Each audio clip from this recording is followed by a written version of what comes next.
Hey, good morning. How's it going? Look at that outside. It's nice and light. The sun is coming up, and it's going to rain a lot today, so I'm enjoying it at this point while I can. You have to take the little pieces to enjoy while you can.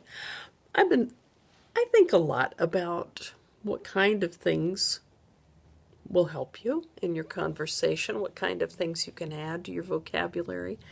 And I came up with two expressions this morning just between when Seth and Jeff got up and when they left.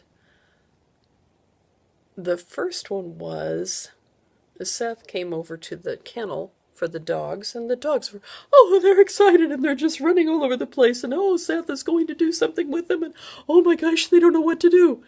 And he said, simmer down. And I thought, I haven't heard of simmer down for years. First, you need to know what simmer is.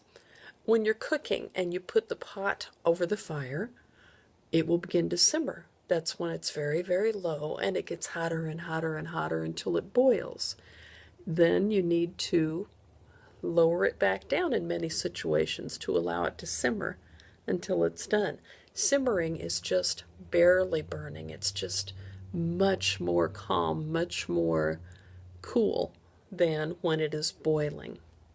Make sense? So when a person says, simmer down, it's because someone else is freaking out, someone else is going a little bit crazy like the dogs were doing, and they need to bring it down to a simmer.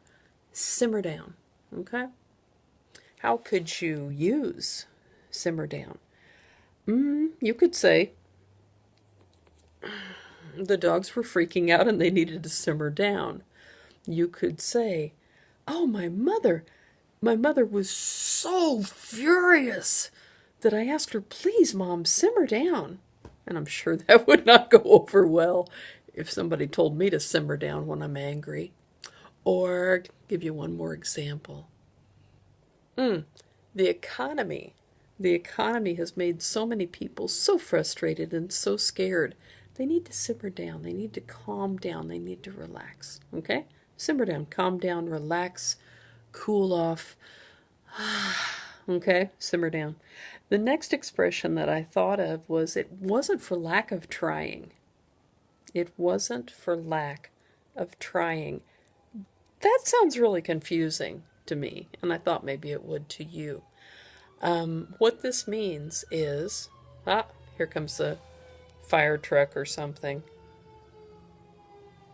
Yep.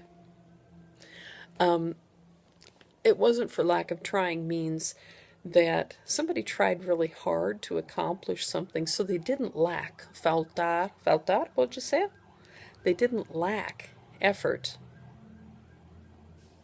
They lacked the accomplishment. They didn't accomplish it, but they tried. It wasn't for lack of trying.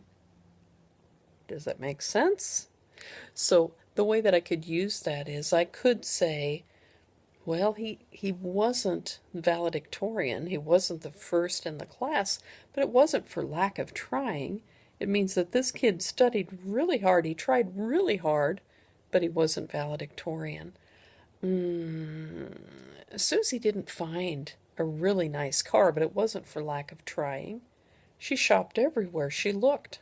She didn't find it, but it wasn't for lack of trying. She tried. Or,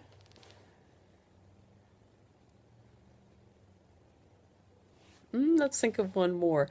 I didn't get to go to the store yesterday, but it wasn't for lack of trying. It could be a situation where, many things happened that kept me from going to the store. I tried, but it didn't happen. So your expressions, simmer down, and it wasn't for lack of trying. Okay? Use those. And I have it on good authority that you should put these into sentences today to lock them into place. Speak to Mr. Mendez about that. He'll tell you. Okay? I hope you have a great day. If there's any way I can help you, let me know. Beijão.